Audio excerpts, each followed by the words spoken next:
Los cultos mistéricos.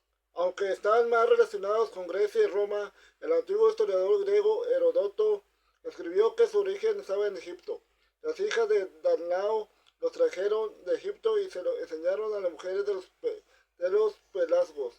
Estas religiones mistéricas relacionadas con la diosa de la tierra, Ceres, Demeter, Isis, el dios Baco, Dionisio, Osiris, Mitra y otros se beneficiaron de la amplia insatisfacción reinante, incorporando el éxtasis irracional junto a un impresionante boato.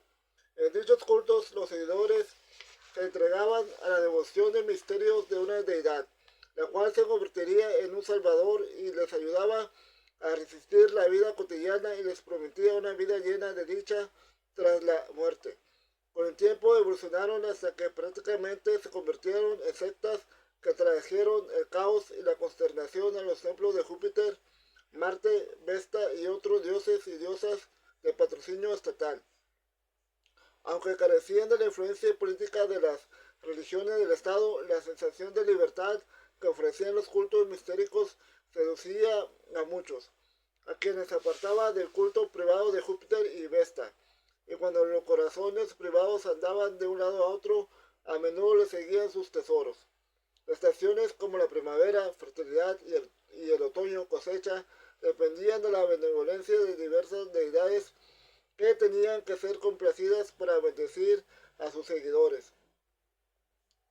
La adoración a la diosa Ceres solía incluir al dios Dionisio también.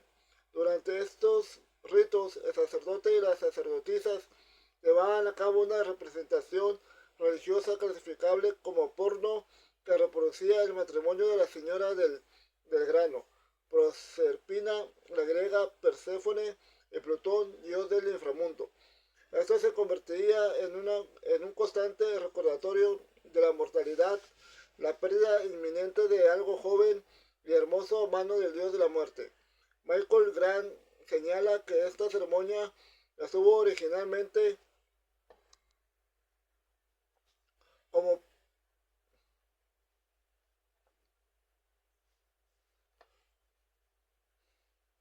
Michael Grant señala que esta ceremonia estuvo originalmente vinculada a la bendición del grano, su fertilización y crecimiento, comenzando como parte integral del ciclo estacional de la vida, reteniendo ese nivel de importancia a lo largo de su desarrollo.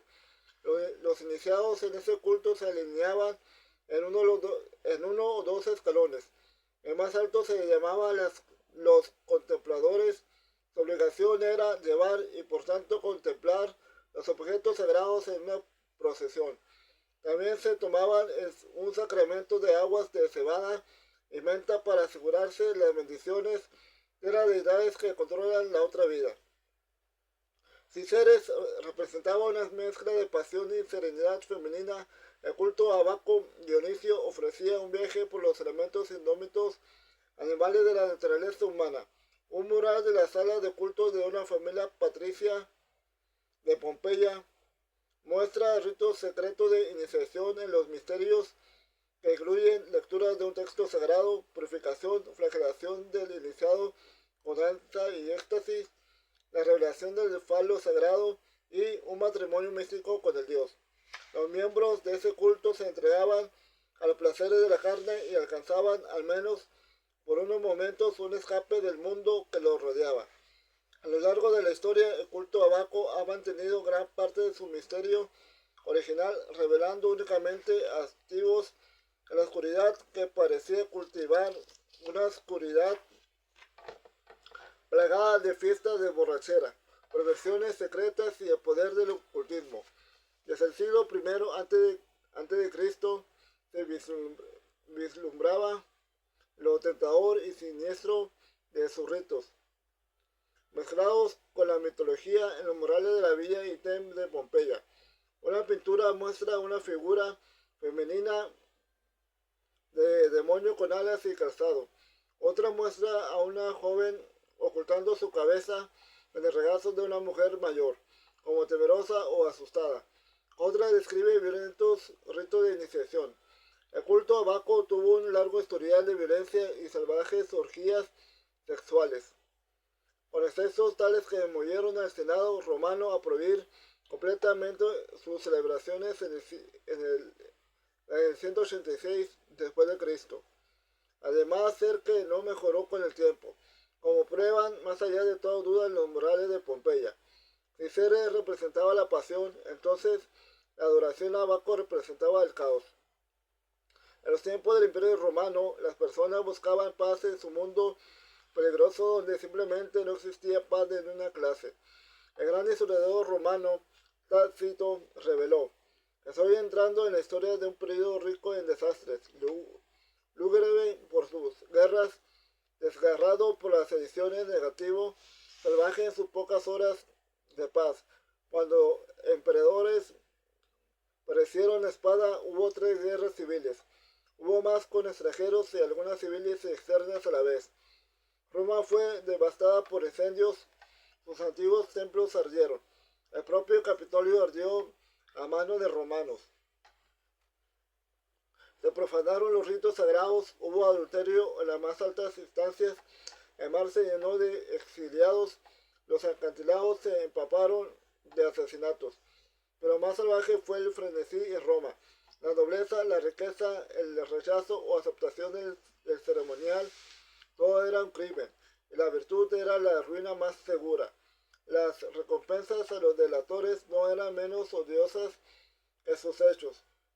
Uno obtenía su pago en el sacerdocio o como cónsul, otro como gobernador de una provincia, otro detrás del trono, y todo era un delirio de odio y terror. Se sobornaba a los esclavos para que traicionaran a sus señores, libertos de sus patrones. El que no tenía enemigo acababa destruido por su amigo. Las religiones mistéricas sedujeron a sus seguidores con las ofertas de conocimiento y realizaron secretos. Los ritos religiosos que implicaban sacrificios, inmoralidad sexual, lectura divinatoria de entrañas de animales, oráculos y predicciones revelan la influencia y poder del ocultismo en el mundo antiguo. Cuando finalmente el crecimiento del cristianismo empezó a desbancar a los cultos mistéricos, la creativa mentalidad romana animó a muchos a adoptar las religiones mistéricas. El cristianismo, a la vez, en su estrategia de no decidirse francamente por ninguna, la que prevalece todavía hoy. Tenemos noticias también de que alejandrinos que adoraban a Serapis y a Jesús, y la nueva concepción de la maternidad en la representación de la Virgen María recuerda a veces las efigies de Isis.